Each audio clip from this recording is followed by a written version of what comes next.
At the beginning of 2025, Keir Starmer visited Ukraine for the first time as the UK Prime Minister. During his visit, he signed an agreement on a landmark 100-year strategic partnership with Ukraine and announced military assistance for the Ukrainian Defense Forces. This included military training, artillery, and special attention was drawn to the Gravehawk air defense system. According to Espresso TV, Gravehawk is a surface-to-air missile system urgently developed with funding from the UK and Denmark.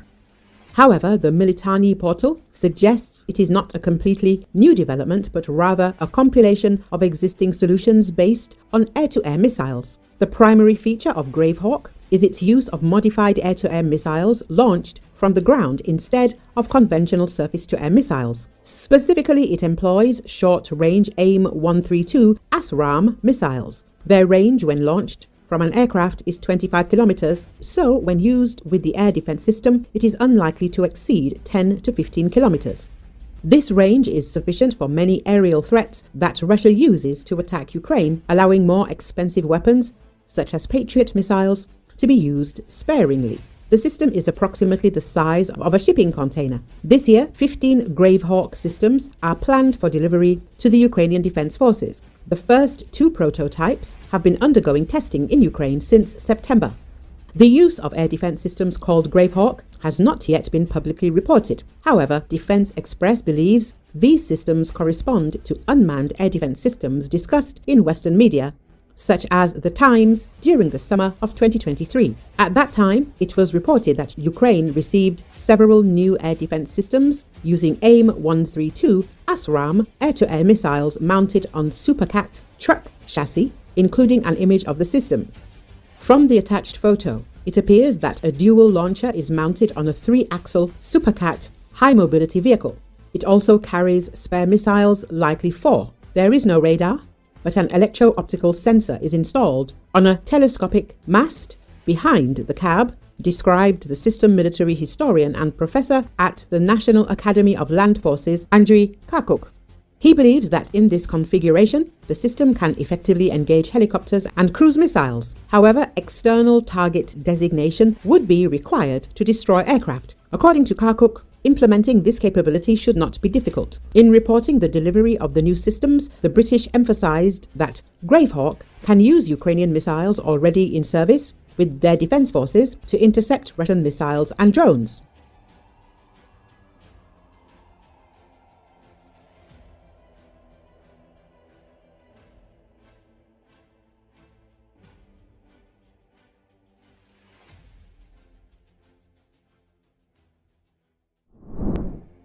U.S. President Donald Trump says his proudest legacy will be that of a peacemaker and unifier as he lays out some of the plans for his agenda in the next 4 years.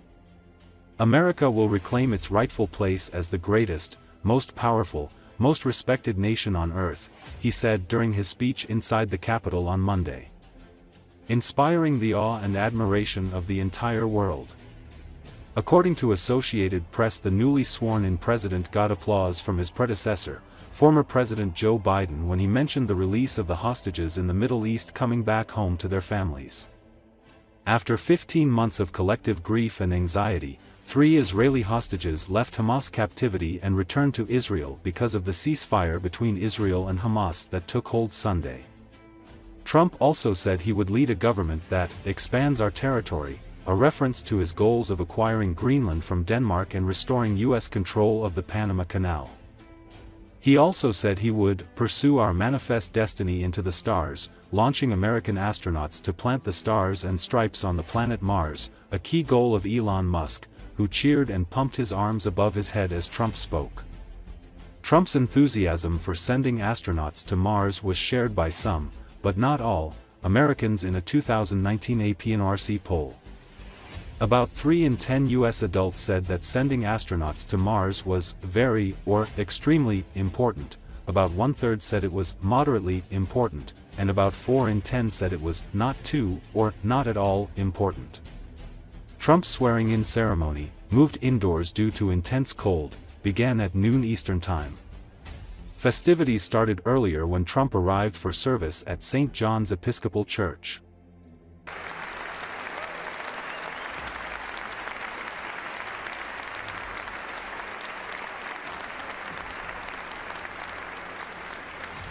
My proudest legacy will be that of a peacemaker and unifier. That's what I want to be, a peacemaker and a unifier.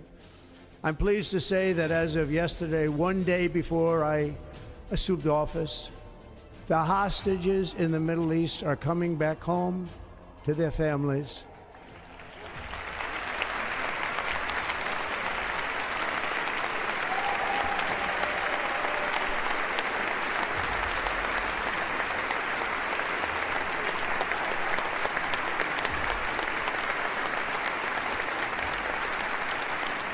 Thank you. America will reclaim its rightful place as the greatest, most powerful, most respected nation on earth, inspiring the awe and admiration of the entire world. A short time from now, we are going to be changing the name of the Gulf of Mexico to the Gulf of America, and we will restore the name of a great president, William McKinley, to Mount McKinley, where it should be and where it belongs.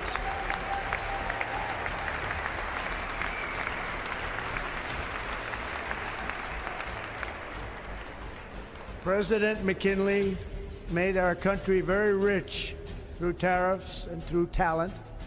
He was a natural businessman and gave Teddy Roosevelt the money for many of the great things he did, including the Panama Canal, which has foolishly been given to the country of Panama after the United States. The United States, I mean, think of this, spent more money than ever spent on a project before and lost 38,000 lives in the building of the Panama Canal. We have been treated very badly from this foolish gift that should have never been made, and Panama's promise to us has been broken. The purpose of our deal and the spirit of our treaty has been totally violated. American ships are being severely overcharged and not treated fairly in any way, shape, or form, and that includes the United States Navy. And above all, China is operating the Panama Canal, and we didn't give it to China, we gave it to Panama, and we're taking it back.